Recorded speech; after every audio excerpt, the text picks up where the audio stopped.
All right, the final is upon you on the screen. Here is how things go.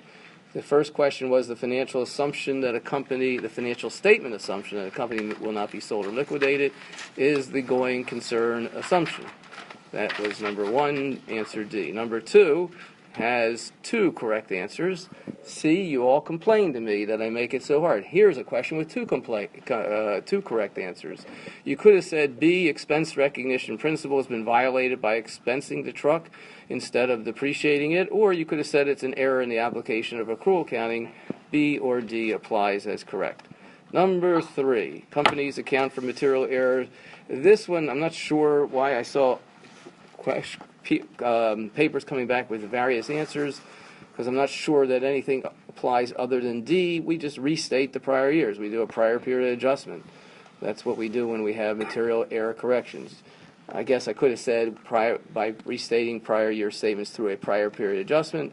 Either way, the D is the correct answer so far. Number four, Shady Equipment sells a truck. Some people, I think, relied on this of being exactly the same as it was in the quiz, which was not. The truck was delivered 2 years later, which would have been 2018. So what sale would they have reported in 2018? The sale. That's when the transfer occurred. $100,000, answer B for number four. I misread that one. Yes, I'm sure many people did. I didn't do it for that reason, but it's good to learn how to read carefully, because that's what the CPA exam will be like. Number five, Abel sells a piece of equipment to Smythe for $1,800, and the equipment has a cost of $1,000, and there's a delivery charge for $800. How many performance obligations are there? Since this is a new area, there will be two correct answers, A or B. However, there is really only one answer, and that's A. There's only one contract. Here's the equipment. I got to get it to you. I'm going to deliver it to you. That's all part of one performance obligation. It's not two separate performance obligations. However, by the fact that there are students in front of me carrying very dangerous-looking sharp pencils, A and B will be sufficiently correct. All right, that leaves us to number six. In class this semester, we mentioned a ratio. I mentioned it quite a few times. At least my memory serves me correct, my memory serves me correctly. And I will accept two answers so far. There may be another answer I'll accept. So far, I'm going to accept if someone said earnings per share. That's not the answer I was looking for. The answer I was looking for is working capital or current ratio, current assets over current liabilities. That is the ratio. That's the ratio. Earnings per share, okay, you finance gurus. So I'll accept that. If someone put debt to equity, we'll see about that. All right, but number seven, the book value of a business. Oh, this hurts me when I see wrong answers on this one. The book value of business, because I did this a number of times during the semester, it's the total assets minus liabilities. We think of that as the accounting equation. Total assets minus liabilities equal equity, but I said many times it equals book value or net asset value. So the answer was C on that one. We shall see. If I can find a reason for another answer, I'll accept that too. C is the correct answer. Number 8 was a fill in the blank, assuming you have a financial calculator or appropriate time value of money table, and you're given interest, sales price, the amount of monthly payment. You can then solve for how much time it will take to pay off the number of periods, how much time, number of months, number of years, number of professors who taught intermediate accounting who are going to get castigated by their students, things like that. All right, the number 9. I didn't make this a trick question. In a sense, I wasn't trying to make it a trick question. Turns out it looks like it was. Number 9, the idea was to do the following, to take what was one of the quiz and to change it, where now the $700 negative number in first bank checking, where it says with rights of offset, gets netted against the cash. So that's different than the quiz. Now the $700 can get netted because it's with rights of offset. Second bank savings has to be in there based on the right answer, or any of the answers given there. You would have had to have included that $20,000 for the savings, even though it didn't say how long the savings accounts for. You just have to have assumed that at that point, I believe. And the 4-month CD and the 5-month CD, the rule was anything greater than 3 months doesn't get counted in cash equivalents. So anything over 3 months. So the answer was A, $22,600. Number 10. We had net sales of 700,000 in 2016.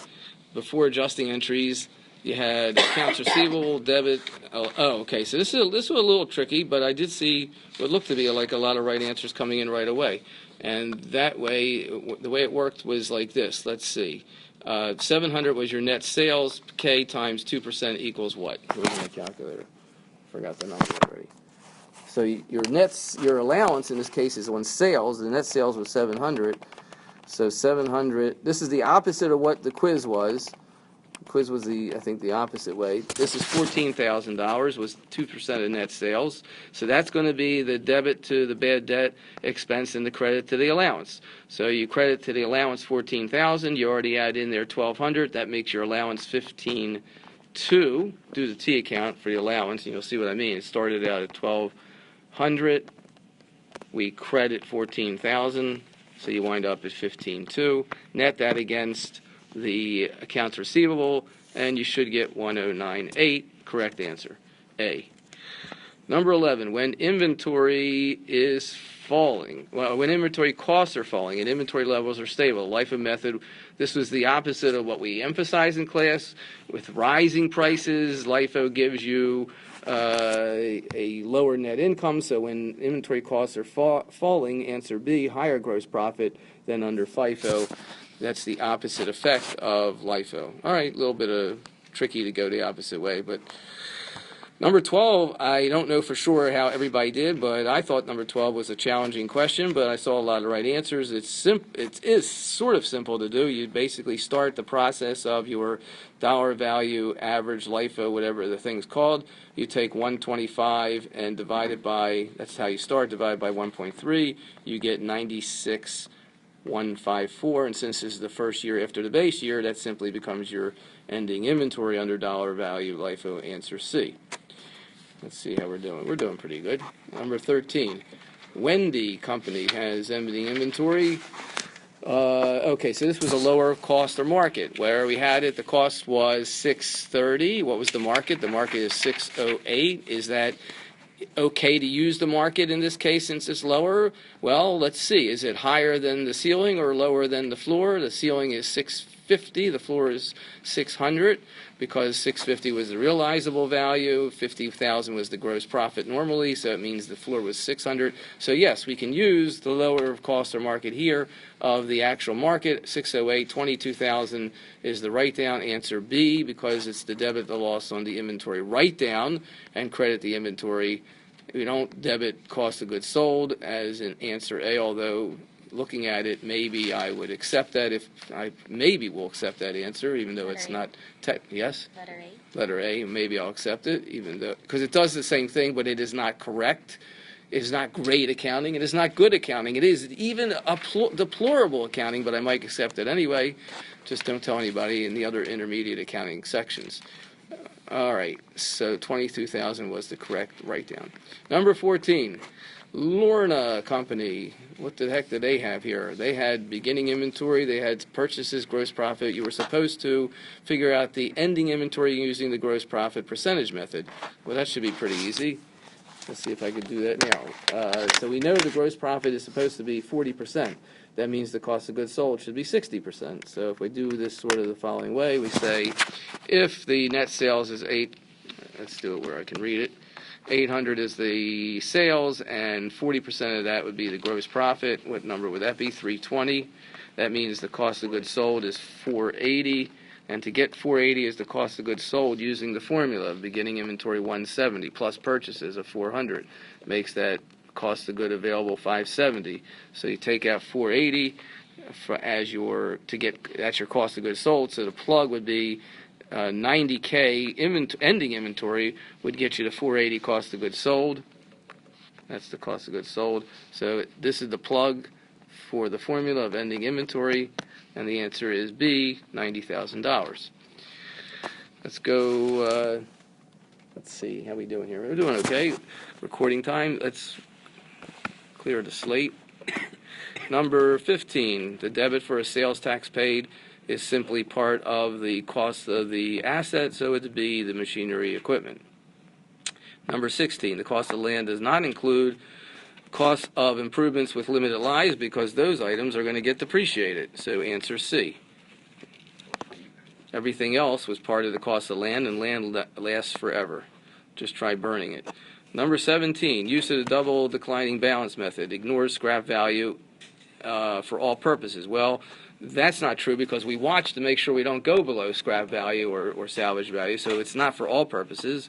B means that the amount of depreciation, don't sweat it, Greg, it'll be all right. Okay. B means that the amount of depreciation expense decreases year after year. Yes, that's true, it does. C results in twice the depreciation expense each period. No, it's higher in some years and then it goes down. So B becomes the answer there. B is the answer.